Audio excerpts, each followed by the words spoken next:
si l'on parlait de ce que l'on ne s'est jamais dit? Arracher la parole au silence.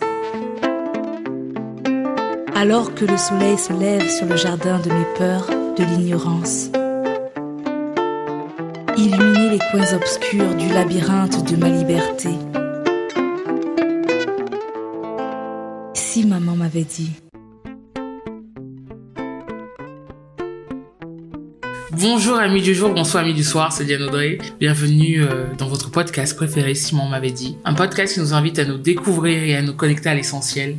Je crois que nous avons tous eu ce moment où on aurait aimé que maman nous dise ce petit quelque chose. Quel bonheur de vous revoir, de vous relire, de vous écouter, de voir vos commentaires et d'avoir cette impression qu'on est vraiment de retour. On espère en tout cas continuer d'avoir votre soutien, que vous allez continuer à partager le podcast et qu'on ira encore beaucoup plus loin. C'est l'occasion de remercier l'ONG Free Press Unlimited qui nous accompagne depuis déjà 2 épisodes. Là, c'est le 3e et qui va nous accompagner encore pour 5 autres épisodes, les derniers en tout cas de la saison numéro 2. C'est une ONG qui souhaite à sa manière participer à la réponse de l'Afrique face au Covid. De ce fait, nous vous raconterons toujours les mêmes histoires avec en bonus à la fin de chaque épisode un échange avec le docteur Steve Moukam et Herman. D'ailleurs, j'espère que vous aimez écouter Herman. Alors, je rappelle que vous pouvez soutenir le podcast sur la plateforme Tipeee en tapant dans la barre de recherche Si maman m'avait dit. Mais pas de panique, comme toujours, je partagerai dans la présentation le lien. Je profite aussi pour vous rappeler que le podcast est disponible sur toutes les plateformes et figurez-vous qu'avec l'arrivée de ce nouvel épisode, on a décidé aussi de migrer sur YouTube. Mon invité aujourd'hui est Ornella. Bonjour Ornella. Bonjour Diane Audrey. Je sais que tu étais un peu stressée, comment tu te sens là? Ça va mieux. Alors, j'espère que les personnes qui nous écoutent à Bujumbura, à Dubaï, à Montréal ou même à Douala, à Abidjan, t'envoient plein de love. Alors, comme toujours, comme tu le sais si bien, il y a toujours la première question. Qu'est-ce que tu aurais aimé que ta maman te dise? J'aurais aimé que maman me dise qu'elle sera toujours contente pour moi, quels que soient les choix que je fais. Alors, à quel moment de ta vie tu as eu l'impression que ta mère n'a pas été contente de toi? Donc, j'ai grandi dans une famille où j'étais beaucoup aimée et j'étais l'une des premières petites filles de la famille. Donc, j'étais la deuxième, mais la première, je sais pas pourquoi. Je n'étais pas en ville à cette époque-là. Donc, j'étais la deuxième, mais on dirait que j'étais la première parce que j'allais chez tout le monde, j'étais sollicitée par tout le monde et puis j'avais de bonnes notes à l'école également. Donc, ça faisait que on aimait bien m'avoir dans les parages et ils m'aimaient aussi en partie parce que j'avais les bonnes notes.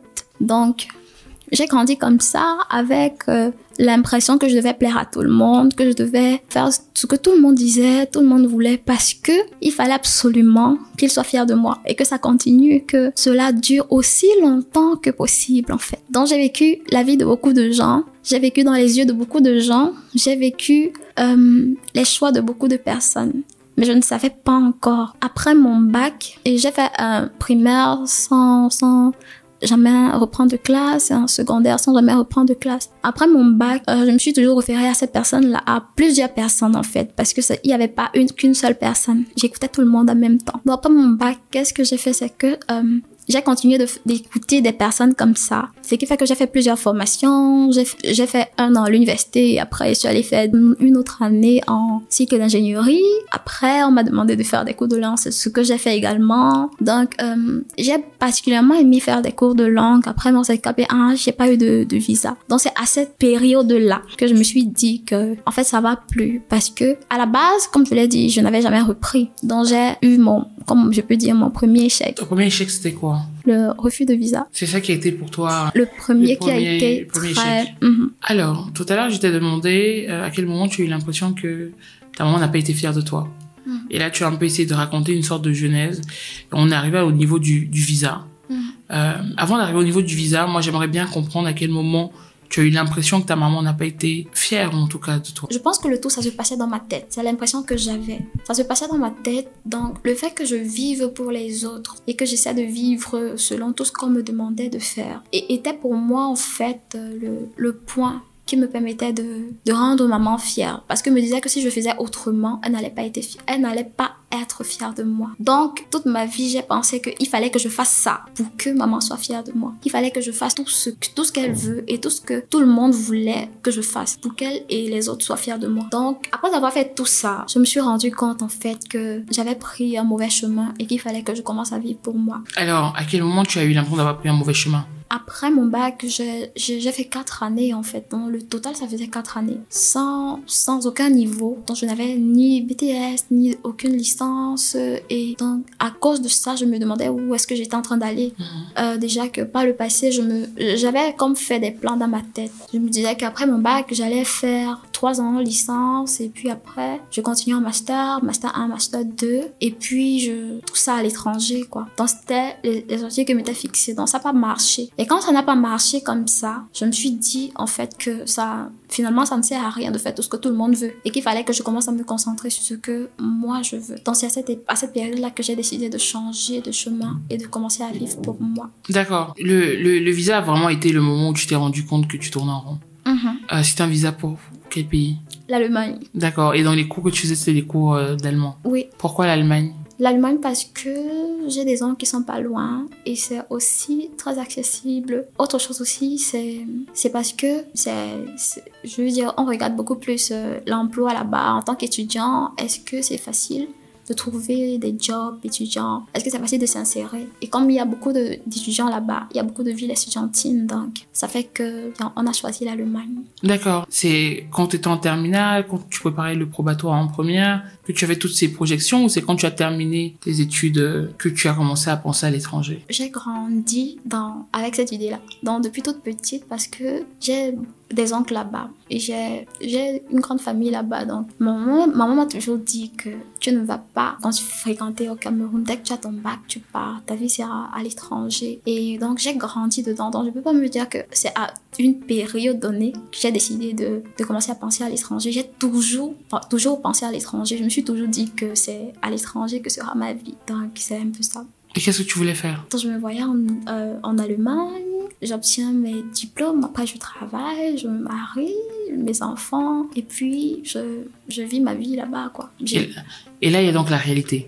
Ouais. Parce que finalement, il y a ce qu'on peut s'imaginer, oui, ce qu'on peut attendre, et finalement le moment présent, ce qu'on vit aujourd'hui. Oui. Lorsque tu reçois, lorsque le visa n'est pas accepté, est-ce que tu as le souvenir de comment tu t'es sentie? Oui, petite précision, c'est que j'ai eu un refus par 2 fois. J'ai fait un recours, la 3e fois, on m'a toujours pas donné. Donc la première fois, c'était déjà pas facile, mais je me suis dit que ça va aller. Et puis, on peut réessayer un peu plus tard. Et j'aurai des résultats. La 2e fois, c'était pareil. Lors du recours, je me souviens, j'étais assise dans le salon de ma tante. Et puis, j'ai reçu la lettre de l'ambassade. Et puis, j'étais avec mon cousin. Donc, je me suis dit, voilà la lettre, en fait. Donc, il faut que je réponde. Il faut que je regarde. Donc, mon cœur a commencé à battre très fort. Et je m'imaginais toutes les autres fois où je n'ai pas eu de résultat positif. Donc, j'ai quand même pris mon courage à 2 mains. J'ai pris le téléphone et j'ai lu. Et dedans, ils expliquaient clairement que on va toujours pas me donner de visa. Donc, j'ai eu comme le souffle coupé et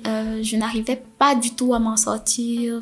Il a fallu que mon frère vienne mettre de l'air sur moi et il a fallu également que je me reprenne, quoi. Et ça a duré plusieurs minutes. Donc, c'est ce qui s'est passé quand j'ai reçu ça pour la dernière fois. Après ça, j'ai passé une longue période de dépression. J'étais dépressive concernant plein de choses. Il y avait déjà le visa que je n'avais pas. Il y avait également le fait que j'avais des problèmes de confiance en moi parce que j'avais pris beaucoup de kilos entre-temps. Donc, j'avais pris beaucoup de kilos et... Lié à ta dépression? Oui, et je me sentais pas bien dans ma peau. Donc...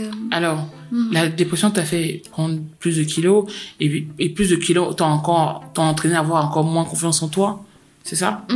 Ça à quel moment, comment tu as su que tu étais dépressive? Parce que on n'en parle pas vraiment dans la société. Est-ce que c'est quelque chose que tu as su bien après? Comment tu as su? Comment ça s'est transcrit? Qu'est-ce que tu faisais, en fait? Qu'est-ce que tu ne faisais pas? C'était une période très difficile dans ma vie. Je mangeais beaucoup pour essayer de combler le vide. Je m'éloignais de beaucoup de gens. J'avais parfois des envies suicidaires. Et c'était très difficile à cette époque-là. Parce que je me demandais comment j'allais m'en sortir.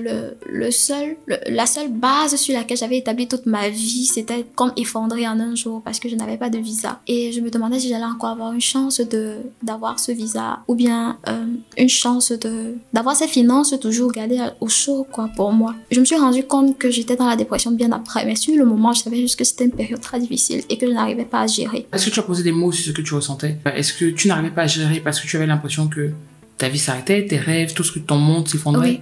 Oui. Et comment ton entourage vivait ça? Ça a beaucoup affecté maman également, ça a beaucoup affecté papa, parce qu'eux-mêmes aussi s'étaient rangés derrière tout ça. Comme je l'ai dit, c'était des rêves communs, quoi. J'avais grandi dans ça. Donc, c'était aussi très difficile pour eux. Donc, moi, comment j'essayais de gérer ça? J'essayais de m'éloigner pour essayer de me retrouver, parce que je suis une personne introvertie. Donc, pour essayer de me retrouver et de trouver le moyen de sortir de là. Mais les autres ne comprenaient pas ça comme ça. On me se demandait que, mais pourquoi tu t'éloignes? Pourquoi on te voit plus? Pourquoi tu es comme recroquevillé sur toi? Qu'est-ce qui ne va pas? Mais en même temps, il y avait une grande partie, je veux dire, dans certains environnements qui me rappelait ça peut-être de la mauvaise façon. Que voilà, on t'a dit que tu ne devais pas faire ça. Tu as fait et tout. Voilà, à cette période, tes égos sont atteints à un tel niveau. Donc si tu avais fait, voilà. Et puis, je me rappelle plusieurs fois, avec ça, c'est comme ça me ramenait en arrière en même temps. Donc, quand j'essayais de m'éloigner, de me retrouver avec moi-même pour guérir et pour trouver un chemin à tout cela pendant un temps. Quand je quittais de là et que je me retrouvais avec d'autres personnes, je me retrouvais toujours comme ramenée en bas. Donc, ça fait que j'ai décidé définitivement de m'éloigner. Je me suis dit, ok, je prends un temps, je m'éloigne à fond et je me rassure que tant que je n'ai pas trouvé de solution, tant que je suis pas sûre que je vais bien, parce que je ne retourne pas vers eux. D'accord. Et eux, c'est qui? Eux, c'était tout le monde. Vraiment, vraiment tout le monde. Pourquoi tout le monde te renvoyait l'image que tu avais échoué? Oui, à chaque fois, c'était comme si tout le monde me renvoyait l'image que j'avais échoué. Parce que c'était arrivé à un point où quand je retrouvais peut-être ma famille, c'est comme si c'était ça qui apparaissait en premier plan sur mon visage. Et que à chaque fois qu'ils me voyaient, ils se rappelaient de ça. Tes papiers, c'est à quel niveau? Et tout. Donc, ça faisait que je devais me ressasser l'image de je n'ai pas eu le visa par 3 reprises et ma vie est en train d'échouer et je ne sais pas ce que je vais faire par la suite. Donc, c'était ça. Et me disait que mais finalement, dans 10 ans, je vais faire quoi? Je vais être quoi? Et finalement, peut-être que je vais finir pire que tout ce que je pensais. Et comment tu es sortie de la dépression? Ce que j'ai commencé par faire, c'est de devenir très très positive. Donc dans ma chambre, j'écrivais plein de paroles positives. Je collais partout, vraiment partout, à la douche, dans la chambre même dans mes cahiers, de sorte que c'est la première des choses que je vois quand je me lève ou bien quand je regarde des choses, ou bien quand j'entre dans des pièces. Aussi, quoi, par exemple? Je proclamais des paroles positives. Par exemple, je pouvais me dire, je vais m'en sortir, je vais sortir de cette situation, c'est pas la fin, ça va aller. Tu es brave, même si tout le monde dit que tu ne l'es pas. Tu es brillante, tu as un avenir glorieux, tu as un avenir, tu en vaux la peine, tu es aimée, tu es aimable. Je me répétais ça sans cesse pour essayer d'aller mieux de l'intérieur. Et puis je me disais que même si je n'ai pas eu le visa pour le moment, je peux quand même faire de grandes choses encore. Donc c'est ce que je me disais et je me répétais ça à longueur de journée. J'écoutais aussi beaucoup de messages positifs, beaucoup. Et parfois, j'allais sur Internet et Internet était devenu comme mon meilleur ami. Donc j'allais sur Internet, je cherchais tout ce qu'il y a de positif, je travaillais dessus. Donc, et puis, j'écrivais beaucoup sur des formats, dans des cahiers, j'essayais de transcrire ce que je ressentais. Et j'essayais de mettre des mots sur ce que je ressentais en fait. Donc, c'est un peu comme ça que j'ai en partie guéri. Mais l'une des choses que j'ai fait, c'est de m'éloigner de toutes les paroles négatives parce que je me disais, ça sert à rien d'essayer d'être positive, de sortir de la négativité dans laquelle je pense que je suis et de retrouver des gens qui chaque fois vont me ramener à terre, quoi. Donc, j'ai décidé de m'éloigner. Donc, je m'étais dit à cette époque que c'est juste pour un temps. Mais après ça, quand j'ai commencé à aller mieux, je suis plus retournée vers eux en même temps. Donc. Mais tu n'es plus retournée vers tes parents, vers ton entourage? Vers mes parents, c'est différent. Vers mes parents, je suis retournée vers eux. Mais c'était toujours il y avait toujours beaucoup de retenue. Oui, beaucoup de retenue et aussi beaucoup d'incompréhension. Parce que, comme déjà, j'avais passé le plus clair de ma jeunesse jusqu'à cette époque-là, à faire ce qu'eux, ils voulaient. J'ai commencé je veux dire, dans mes moments d'introspection, qu'est-ce que je me suis demandé? Je me suis demandé qu'est-ce que je voulais vraiment faire. Ok, voilà, ça va pas marcher. Pendant que tu essaies de sortir de la négativité et d'entrer dans la positivité, qu'est-ce que tu veux vraiment faire? qu'est-ce que tu penses que tu es né pour faire? Quel est ton métier de rêve? Et j'ai décidé que je voulais faire dans la communication. Donc, ayant un bac C, j'ai décidé de faire dans la communication. C'est un bac scientifique pour les personnes qui vivent oui. Pas bac S. Et par exemple, à partir de ça, mes parents n'étaient pas d'accord. Ils disaient que, mais comment tu peux faire les choses des gens de la A alors que tu as eu un bac C? Tu es en train de gaspiller du temps. Donc, ce qui fait qu'il y avait beaucoup d'incompréhension aussi. J'étais juste venue un jour, j'ai dit à papa, moi je vais faire communication. Il dit que la communication, c'est quoi? Tu veux faire quoi avec? Ça va te servir à quoi? Il ne comprenait rien du tout. Parce qu'étant en plus l'aîné d'une famille, on s'attendait à ce que je devienne ingénieur ou bien docteur. Donc, on te prenait en exemple. Ouais, exact. Et on voulait que je fasse des concours et tout, donc... En fait, tu étais aussi celle qui allait ouvrir la voie, en fait, c'est ça. Oui. Qui allait ouvrir la voie aux autres frères et sœurs. Et peut-être que le fait que tu n'aies pas eu le visa rendait aussi peut-être difficile. Oui, le fait que les 5 autres l'aient aussi. On dit souvent, j'ai une petite sœur. Ma grande sœur, elle est en France. Ma grande sœur en Italie. Oui. Et elle est capable aussi, une fois qu'elle est là-bas et qu'elle a réussi de tirer les autres. Donc certainement ça envoyait aussi à tes parents une forme d'échec. Oui. Et peut-être que finalement tu voyais ça toi en tant qu'échec. Peut-être que tes parents aussi le voyaient. Peut-être qu'ils n'ont pas bien fait le dossier. Peut-être qu'ils n'ont pas donné les moyens à ce dossier d'y arriver. Je sais pas si les parents se disent que c'est de ta faute. C'est toi qui l'as imaginé comme ça, parce que un parent, il monte un dossier pour que son enfant voyage. Est-ce que toi tu dis à un moment, je me suis éloignée d'eux, entre guillemets tes parents aussi, mais ça partait clairement pas de toi vu que tu avais un bac C avec de bonnes notes. Donc, je ne pense pas que mes parents pensaient que c'était de ma faute. Je ne pense pas du tout. Même, je pense qu'ils étaient juste très déçus parce que tout ce qu'on s'était... Pas de toi, mais du projet, déjà. Et puis, ça faisait que, sachant que c'est le projet qui avait échoué, je pense que quelque part, ils m'associaient à ça. Donc, quand ils me voyaient sur le coup, c'est comme si ils réussissaient à oublier ça pendant quelques minutes ou bien quelques heures ou quelques jours, on n'était pas ensemble. Quand je reviens, j'ouvre la plaie, quoi. Et ça redevient difficile à chaque fois. Donc c'est comme ça que moi je ressentais la chose. Ce qui fait que parfois, quand je revenais à cette époque-là, il y avait peut-être des tensions, entre les parents, ou bien c'est là que papa se rappelait que oh, voilà telle chose que tu n'as pas fait, voilà telle. Donc je voyais quand même la douleur dans leurs yeux. Et je me souviens aussi une fois où maman m'avait dit que si elle avait su que ça n'allait pas marcher, elle ne m'aurait pas poussée vers ça.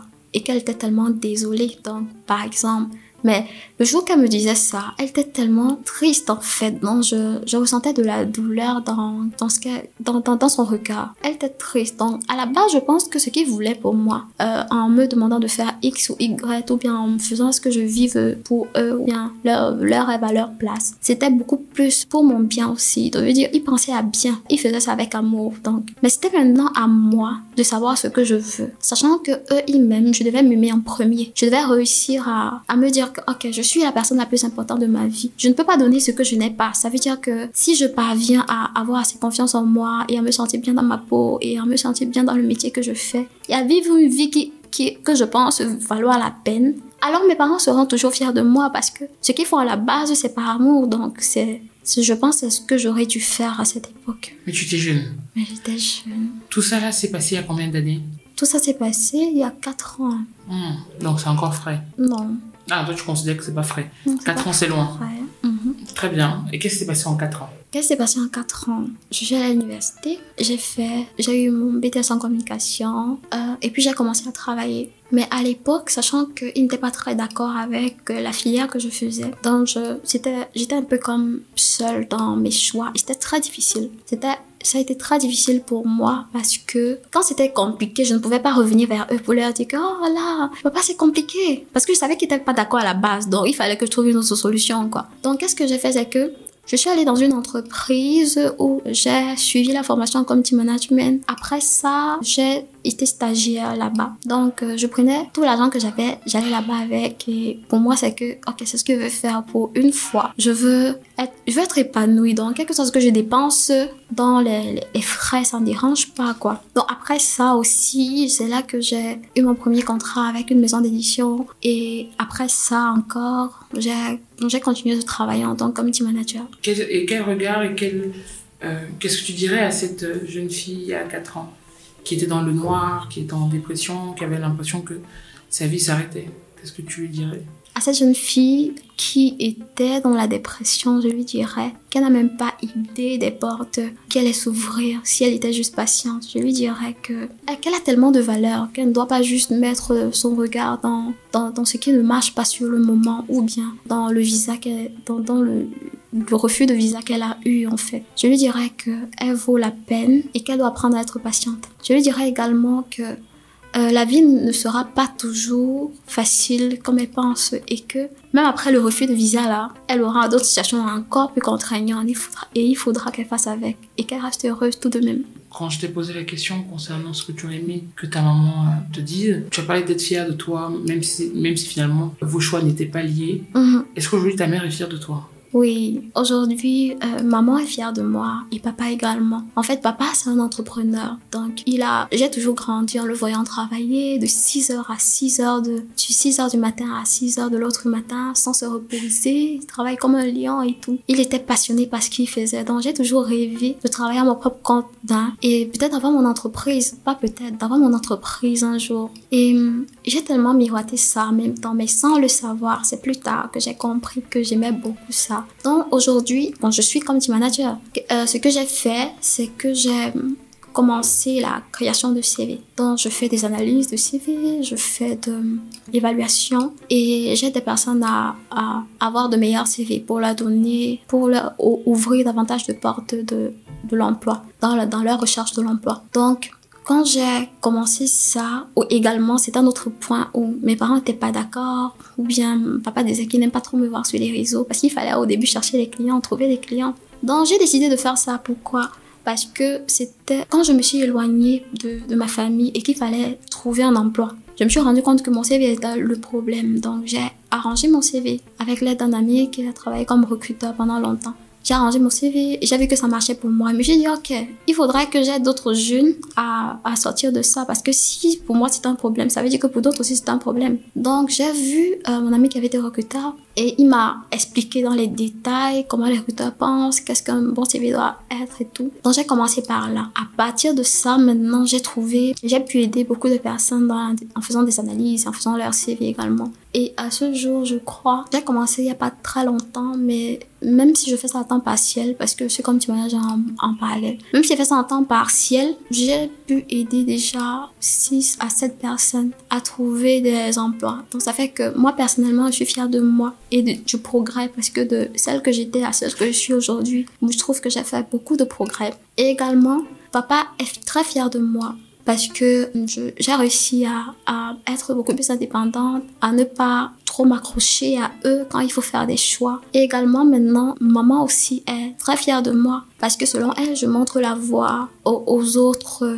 En fait, je leur montre comment il faut se battre et à partir de mon expérience, ils comprennent qu'ils peuvent se battre parce que ce que j'ai pas dit, c'est que pendant tout ce temps, mes petits frères me voyaient et eux-mêmes étaient déçus, très déçus. Mais en fait, celle qu'on a idéalisée durant toutes ces années-là, qui n'avait jamais échoué à l'école et tout, voilà, vraiment, on veut pas être comme elle, quoi. Donc maintenant, je dis pas qu'ils me prennent forcément en modèle et tout. C'est pas forcément ce que je recherche, mais ça fait que c'est comme une petite lueur d'espoir, que ce soit pour moi et que ce soit pour eux également. Donc oui, maman est fière de moi aujourd'hui. Est-ce que tu as l'impression que de par ton expérience, tes parents ont revu leur modèle de nos enfants iront à l'étranger avec tes autres frères et sœurs? Oui, ils ont revu. Et aussi, ils ont revu en partie. Et aussi, pour me rassurer qu'ils comprennent bien, je passe mon temps à leur dire, quand je vois peut-être qu'ils sont en train de pencher vers une certaine voie, j'essaie de leur dire que non, l'enfant n'est pas obligé de faire ça. J'essaie de conseiller pour mes frères parce que j'ai pas envie qu'ils vivent la même expérience en fait, mais je pense que ce sera pas le cas. En fait, j'espère. Alors, dans notre société, on se tourne beaucoup vers la famille. Les enfants ont souvent tendance à vivre la vie que leurs parents auraient voulu.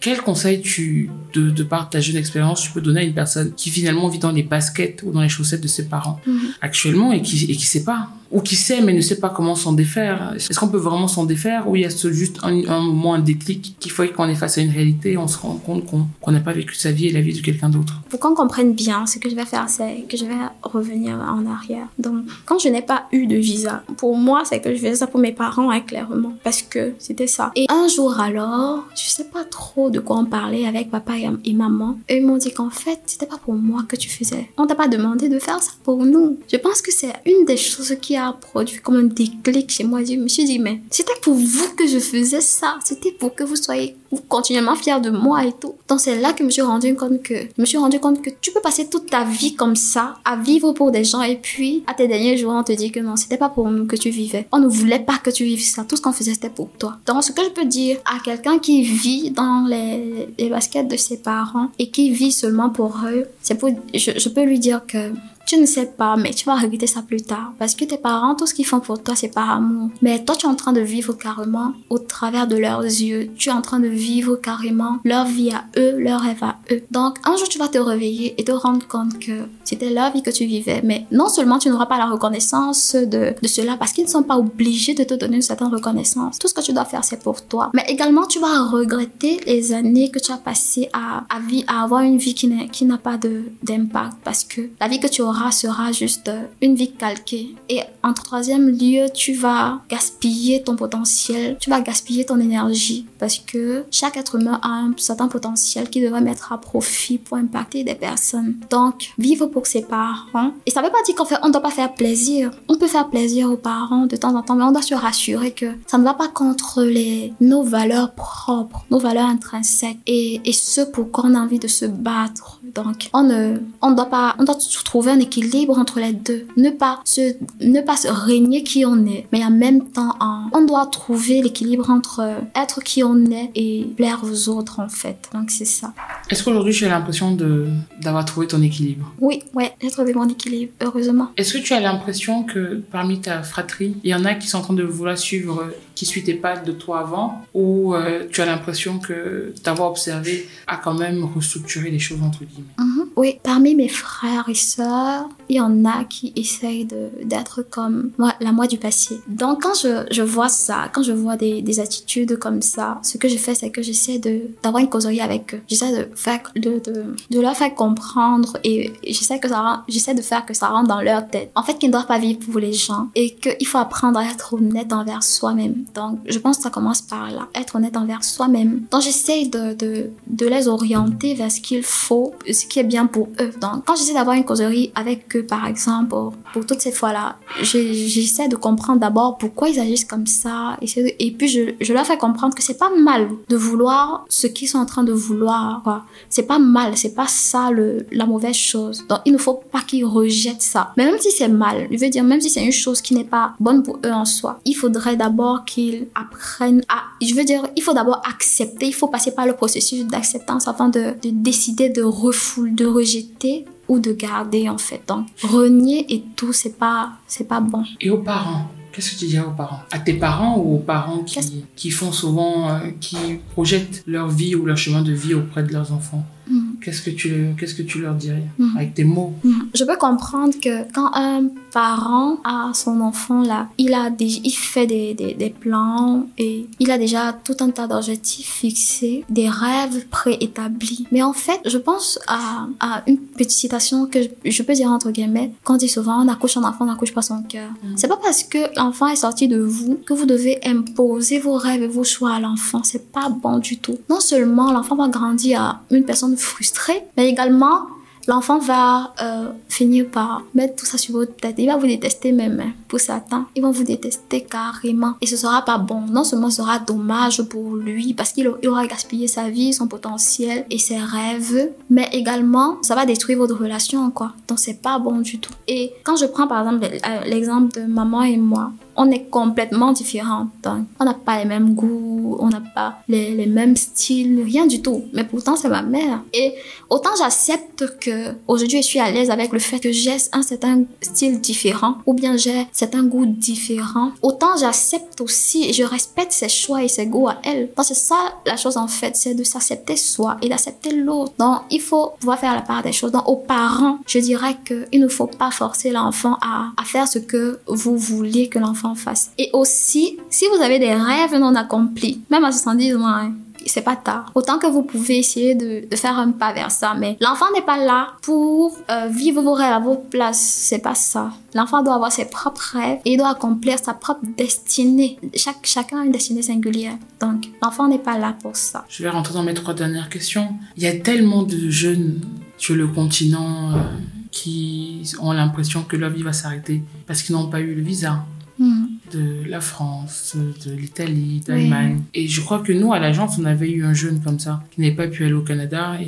Et quand on l'avait reçu, j'avais vu dans son regard qu'il essayait de survivre au Cameroun, mais que ses aspirations, malgré tout, étaient ailleurs. Est-ce que tu l'as expliqué un peu, parce que tu dis, toute mon enfance, j'ai grandi en sachant que j'allais partir. Comment ça se construit dans son imaginaire, cette notion d'ailleurs, c'est meilleur? Est-ce que c'est la notion qu'on se dit qu'ailleurs c'est meilleur, ailleurs je vais me réaliser, ailleurs j'aurai beaucoup plus de chances, beaucoup plus d'opportunités? Comment c'est en fait? Qu'est-ce qu'on nourrit? Moi, c'est ça que j'aimerais savoir. Qu'est-ce qu'on nourrit autour de ce visa? Et qu'est-ce que tu dirais ensuite à toutes ces personnes qui n'ont pas et n'auront pas de visa pour aller de l'autre côté? Il y a tellement de points qui impactent ce choix ou bien ce rêve illusoire. Il y a la télé. La plupart des films ou bien des films, des émissions qui sont regardées sont faits en Europe. On voit le paysage qui est très beau et tout. Il y a même parfois des plaques publicitaires. Il y a la vie de ceux qu'on aime. Parce qu'en fait, la vie de ceux qu'on aime compte beaucoup.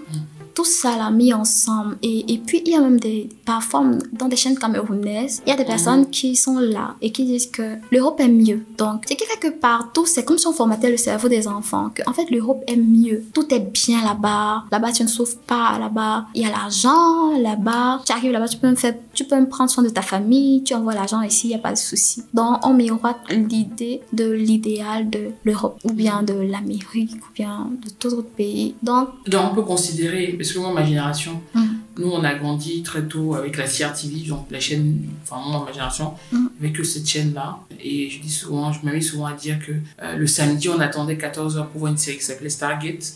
Et je trouve qu'aujourd'hui, tout le monde a accès finalement à ce qui se passe à l'étranger. Quand on regarde ça, quand on ouvre sa télé, au mieux, vous avez les télénovelas dans les salons de coiffure.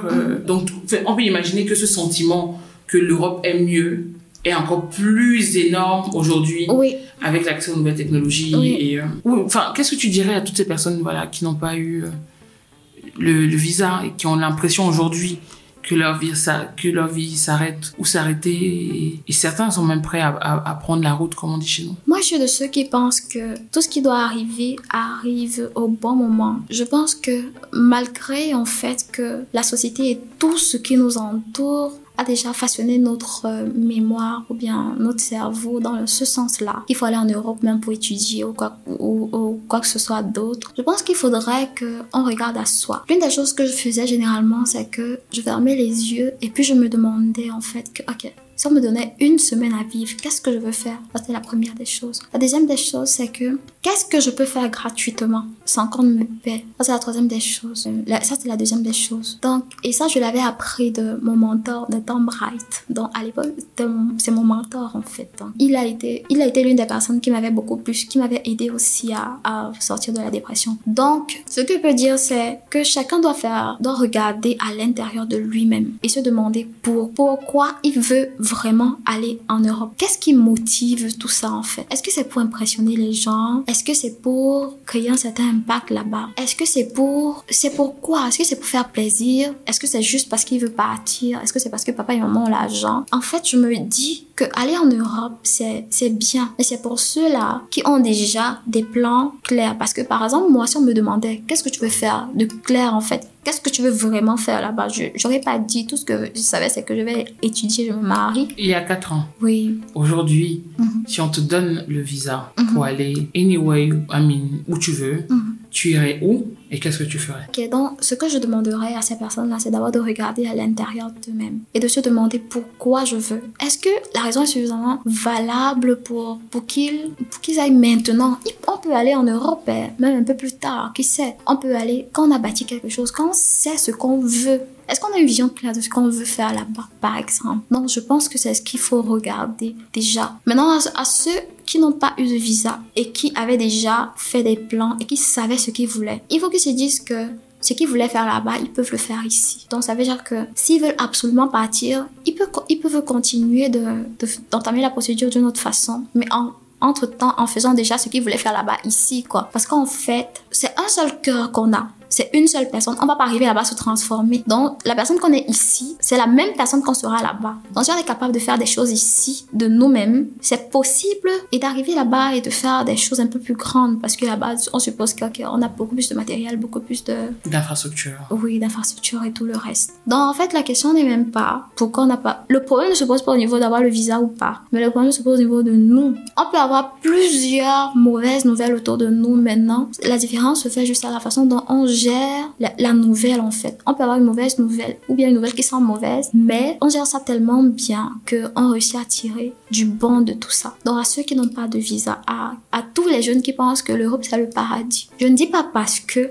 je suis pas partie, mais ce que je dis c'est que l'Europe c'est pas le paradis, le Cameroun ce n'est pas l'enfer, et l'Europe est bien, le Cameroun est aussi bien. Donc ils doivent trouver ce qu'ils peuvent faire ici pour non seulement augmenter la valeur, mais apporter de la valeur dans la vie des autres également. Quand quelqu'un n'a pas de visa, ce qui peut l'aider en fait à sortir de ça et à recommencer à être épanoui, si ses convictions étaient aussi profondes que les miennes, ce qui peut l'aider c'est de faire quelque chose qui apporte un plus dans la vie des autres. Ça va beaucoup aider. Donc il se concentre sur une de ses passions et il se met à fond, et puis sachant que c'est une passion, il va aimer ce qu'il fait, il va pouvoir en plus apporter de la valeur dans la vie des autres, et en voyant le sourire qu'il apportera aux autres, en fait, oui, au fur et à mesure il sortira mieux. Mais c'est tout un processus. Au mieux même, ils peuvent consulter, ils peuvent rencontrer des spécialistes et tout, parce que la dépression c'est quelque chose d'assez terrible. Tu t'es fait accompagner, toi? Oui, je me suis fait accompagner. Mais c'était pas par un psychologue, c'était par quelqu'un de très très positif. On avait des séances de travail, disons, tous les jours. On avait peut-être 1 à 2 heures. On essayait d'établir qu'est-ce que je veux vraiment et tout. Donc, c'était tout un processus. Ça fait partie des éléments qui ont contribué à ma guérison intérieure. Et ta guérison intérieure, elle a pris combien de temps? Ma guérison intérieure, j'ai pu faire 1 année, 1 an et demi. Mais au début déjà, je veux dire, après 6 mois comme ça, je commençais à aller bien, mais il y avait quand même une idée, j'avais toujours une idée derrière la tête quand je voyais peut-être la photo d'une de mes amies, parce qu'en même temps, au cours d'allemand, j'avais de bonnes notes, je faisais partie de ceux qui avaient de très bonnes notes à l'école. Donc on comptait ceux qui devaient partir, on disait que ok, toi tu es deuxième de la classe, donc toi tu pars. Donc on voyait ça comme ça, mais je suis pas partie. Donc quand je voyais la photo d'une de mes amies en Europe par exemple, c'est comme si je ressentais quand même, au début c'était, puis après 6 mois, j'avais mal, parce que je disais que je suis pas partie. Maintenant après 1 an, c'était juste, j'avais peut-être quelques pincements, quoi, juste comme ça. Mais aujourd'hui, nous sommes même en contact, on rit, on sourit, mais je suis pleinement épanouie dans ce que je fais aujourd'hui. Et je suis fière de ce qu'elles accomplissent là-bas. Et si tu devais prendre un billet d'avion? Si je devais prendre un billet d'avion, honnêtement, c'est un peu compliqué parce que je ne me vois pas partir maintenant. Et pas aujourd'hui, peut-être plus tard. Oui. C'est ce que tu disais, c'est qu'on peut partir plus tard. Oui, on peut partir plus tard. Donc, si je devais prendre un billet d'avion, je visiterais d'abord les pays d'Afrique. J'aimerais aller dans certains pays d'Afrique. Comme lequel? La Côte d'Ivoire d'abord, ensuite le Bénin et beaucoup plus. Et puis, je me vois aussi aller au Canada. Mais au Canada, je vois ça beaucoup plus comme l'endroit où j'aurai le siège de mes entreprises. Donc, une entreprise au Canada, une entreprise au Cameroun pour servir de liaison. Et également, je vois ça comme ça en fait. Donc, je me vois aller là-bas parce que j'ai déjà entrepris plein de choses ici et qui me permettent de construire, de m'étendre en fait. Donc, sachant que j'aurai déjà des choses assez bien établies ici, je pourrais aller vers l'extérieur pour m'étendre un peu plus. Super. Alors c'est très intéressant parce que ton histoire nous rappelle qu'on peut être le premier de la classe, on peut faire plein d'efforts, mais c'est souvent la vie qui décide. Ouais. Certaines personnes, en tout cas les musulmans diraient Inch'Allah, et puis quand les choses arrivent, ils disent Alhamdulillah. Et je crois que le monde a besoin de plus de gratitude.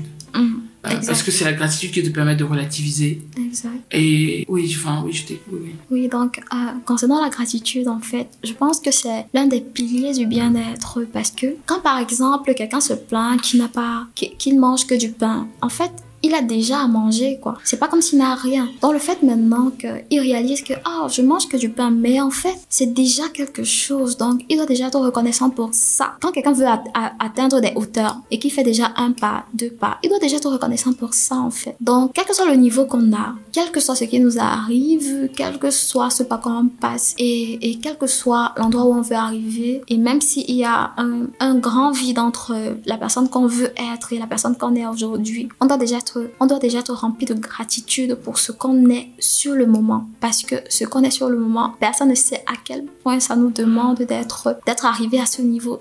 Personne ne sait à quel point ça nous a demandé combien de sacrifices, combien de choix, même les échecs, en fait, ça fait partie du processus. Donc, on doit éprouver beaucoup de gratitude pour ça. Par exemple, le refus de visa. Moi, j'ai beaucoup de gratitude pour ça parce que c'est ça qui a été comme mon point de cassure, en fait, et qui a été le point qui m'a permis de réellement me découvrir et de réellement me remettre en question et de me dire, ok, il faut que je commence à travailler sur moi parce que là, vraiment, je suis au point moins l'infini, quoi, et il faut que j'essaie de progresser.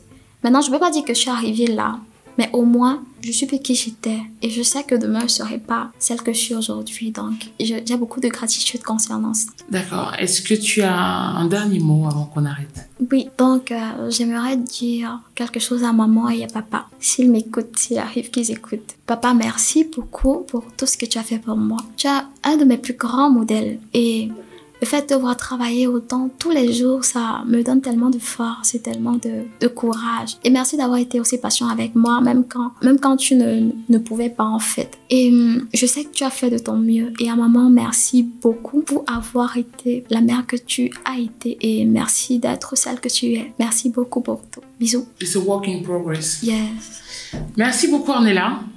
Merci d'avoir participé à ce nouvel épisode de Simon m'avait dit.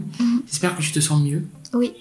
Merci beaucoup. Chers auditeurs, nous voilà à la fin de cet épisode de Simon m'avait dit en compagnie d'Ornella. J'espère que ces mots, ou en tout cas son petit mot à ses parents, son histoire, ses sourires, ses doutes, vous apporteront un peu plus de lumière dans votre vie. Passez un très bon moment. Merci. N'hésitez pas à nous donner vos feedbacks via notre compte Instagram ou en commentaire en utilisant le hashtag Si Maman m'avait dit. On se dit à très bientôt. Et je passe le mic à Herman Com et au Dr Steve Moukam. Merci. Merci beaucoup, Diane Audrey. Bonsoir, chers auditeurs. Nous sommes de nouveau avec le Dr Steve Moukam pour parler du COVID-19. Alors, bonsoir, docteur. Bonsoir, Herman. Comment allez-vous? Bon, je vais très bien et merci une fois de plus pour l'invitation. Merci à vous. La dernière fois, vous nous avez longuement parlé du COVID-19 en insistant sur les signes et les symptômes qui peuvent nous faire suspecter un cas d'infection. Aujourd'hui, on parlera essentiellement des mesures de traitement. Au final, docteur, le traitement contre le COVID-19, à quel but? Déjà, le traitement a pour but de sauver le patient d'un danger certain parce que le COVID-19 tue. Il a également pour but de minimiser l'intensité des symptômes, de baisser la fièvre lorsqu'elle est présente, de permettre une meilleure ventilation, mais surtout de calmer l'angoisse et calmer la douleur. Et pour atteindre tous ces buts, vous utilisez quels moyens? Actuellement, il existe plusieurs protocoles qui peuvent différer d'un pays à un autre ou même d'un patient à un autre en fonction de son état de santé et des maladies associées qu'il présente. Est-ce que c'est un patient qui est diabétique? Est-ce que c'est un patient qui est hypertendu? Déjà, nous avons un accompagnement psychologique qui vise à informer le malade sur la maladie et de calmer son angoisse, comme je disais tantôt. On peut procéder également à l'utilisation des antibiotiques pour éviter des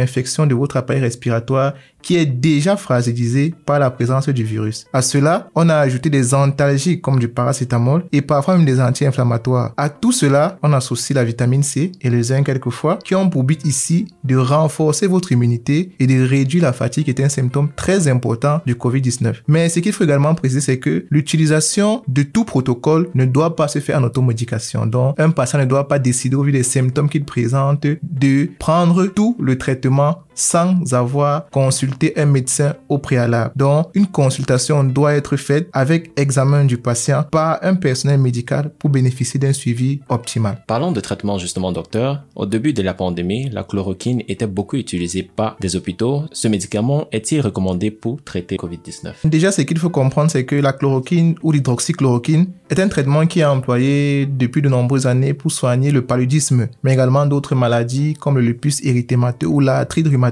Cette molécule a fait l'objet d'études en tant que traitement possible contre le COVID-19. Les données actuelles montrent que ce médicament ne réduit pas le nombre de déchets chez les patients hospitalisés atteints du COVID-19 et n'aide pas les personnes atteintes d'une forme modérée de la maladie. Donc, ce qui veut dire que pour l'instant, l'hydroxychloroquine n'est pas recommandée dans le traitement du COVID-19. L'utilisation donc de l'hydroxychloroquine et de la chloroquine est acceptée comme généralement sans danger pour les patients qui sont atteints de paludisme ou de maladies auto-immunes. Mais son utilisation, lorsqu'elle n'est pas indiquée et sans surveillance médicale, peut causer des effets secondaires qui sont graves et doivent être évités. Donc, pour l'instant, il faut mener des études plus concluantes afin d'évaluer son intérêt pour les patients qui ont une forme bénigne de la maladie ou alors dans le cadre d'une prévention de la maladie pour les personnes qui sont exposées au COVID-19. Donc, pour l'instant, la chloroquine ou l'hydroxychloroquine n'est pas recommandée dans le traitement du COVID par l'OMS,